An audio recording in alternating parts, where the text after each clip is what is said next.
Hello दोस्तों, अभी shoot कर हिंदीનો તો હિન્દીને ઘણા પ્રકારની સારી વસ્તુ હતી જે એક્સપ્લેન મારાથી થતી જ નહીં. એક ટ્રેનિંગ બુક હતી ટ્રેનિંગ બુક બનાવતો પણ એ વસ્તુ જે વસ્તુ એ ટોપિક જ એવો હતો કે મારાથી એક્સપ્લેન જ થતેલો નહીં.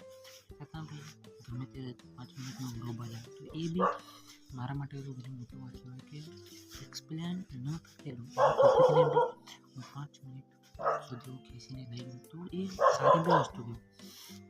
આપણે જ્યારે 5 મિનિટનો વિડીયો શૂટ કર્યો ત્યારે એક જ મિનિટ થયેલી અને એવું લાગતેલું કે આ વિડીયો ના જાય 5 મિનિટ સુધી તો કદાચ જાય એવું મને બી લાગતેલું કે કદાચ જાય પણ આપણે એન્ડમાં 5 મિનિટ સુધી વિડીયો પહોંચાડ્યો એ બી અત્યારે શું છે ને આ ગુજરાતીનો વિડીયો છે. ગુજરાતીના વિડીયોની અંદર 1 મિનિટ થઈ ગઈ તો કેવી રીતે થાય મને બી નહીં ખબર પડી કે 1 મિનિટ ગુજરાતીના વિડીયોની અંદર કેવી રીતે થાય.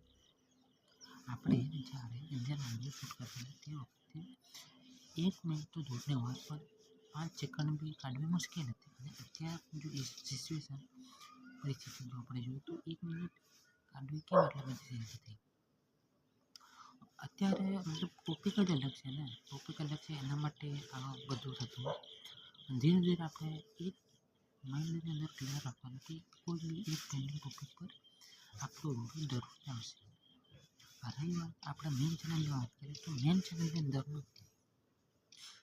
ઘણી બધી પ્રોબ્લેમ છે. મેઇન ચેનલની અંદર આપણે શું કરી શકીએ આવશે મેઇન ચેનલની અંદર અઠવાડિયાની અંદર એક વિડીયો આવશે. બાકી ટ્રેન્ડિંગની જો હું વાત કરું તો એની અંદર રોજે રોજ વિડીયો આવશે. એની અંદર કોઈ બી સ્કીપ ના હોય ભલે ગમે તે પરિસ્થિતિ થઈ પણ ટ્રેન્ડિંગની અંદર તો આપણે કોઈ એવું નથી કહેતા કે આની અંદર વિડીયો આવી જ ના 100% આવશે 100% આવશે વિડીયો તો આવશે. બીજું જે થવાનું એ થાય વિડીયો કોઈ બી દિવસ એવું ના હોય કે છૂટી જાય એની અંદર આપણું કામ ચાલતું રહેશે. અને હવે વાત મેઇન ચેનલની તો મેઇન ચેનલ પર તો વિડીયો આવવાનું 100%. પ્રેક્ટિસની અંદર તો આપણે એના પરથી જ જે આપણે ટ્રેન્ડિંગ ઉપર વિડીયો બનાવીએ એના પરથી જ આપણે પ્રેક્ટિસ કરી લેવાની જેથી કરી મેઇન વિડીયોની અંદર બી ઇમ્પ્રુવમેન્ટ આવે નથી. એની વિડીયોની અંદર બી આપણે સારું સરસ બોલી શકીએ અને એની અંદર બી સારું ઇમ્પ્રુવમેન્ટ આવે વિડીયોની અંદર કે હવે વિડીયો તો સારા બને છે જે બી થવાનું તો થઈ ગયું પણ એ વસ્તુ એ છે કે વિડીયો સારા બનવા જોઈએ તો એ બને છે.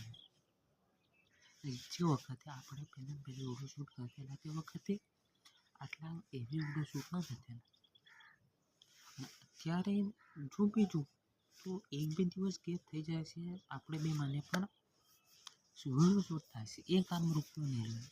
ભાઈ જો તમે જે બી કરો એનાથી તો આપણે કંઈ નહીં કહી શકીએ પણ વિડીયો શૂટ થવાનું કામ રોકવાનું નહીં જોઈએ. અને સોમવારે આપણો મેઇન વિડીયો આવવાનો છે એ શૂટ થશે સોમવારે કાં તો પછી સોમવાર સુધી આપણે લાવીશું વિડીયો અલગ અલગ હશે મતલબ 3 મિનિટનો વિડીયો હશે 2 મિનિટનો વિડીયો હશે આવી રીતે વિડીયો શૂટ થશે કાં તો પછી ટાઈમલેપ્સ પર હશે તો પછી અલગ જગ્યાએ શૂટ થશે.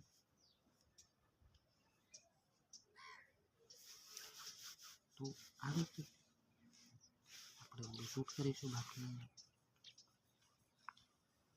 આગળ દેખીએ કે શું થાય છે કાં તો પછી વિડીયો તો શૂટ કરવો પડશે કાલના પરમ એ શૂટ કરવાનું કામ ક્યારેય બી રોકાવાનું નહીં જોઈએ. બાકી દેખાય છે અગર શું થાય છે શું નહીં પણ વિડીયો શૂટિંગનું કામ રોકાવાનું નહીં જોઈએ. વિડીયો શૂટિંગ એ છે મોસ્ટ ઇમ્પોર્ટન્ટ એનાથી આપણા માટે કોઈ એ નથી તો વિડીયો શૂટિંગ મોટું છે મારા માટે. વિડીયો શૂટિંગનું કામ શરૂઆત અને બીજું કે બીજું કંઈ નહીં વિડીયો શૂટિંગ થવું જોઈએ પ્રોપર. અને રહી વાત શૂટિંગ પ્રેક્ટિસની તો એ શૂટિંગ પ્રેક્ટિસ આપણે જ્યારે બી સમય હોય તે દિવસે આપણે કમ્પ્લીટ કરવું. તે દિવસે મતલબ એ દિવસની અંદર જ્યારે આપણને એવું લાગે સમયસર તો એ સમયની અંદર આપણે બસવદ કરી અને એને કવર કરશે. તો આ વિડીયોની અંદર આટલું જ. કોઈ નવું ટોપિક સાથે તમે ચેનલ સબસ્ક્રાઈબ ન કરો હોય તો કરી દેજો. આપણે કોઈ નેક્સ્ટ ટોપિકની અંદર સરસ એવો વિડીયો બનાવીશું.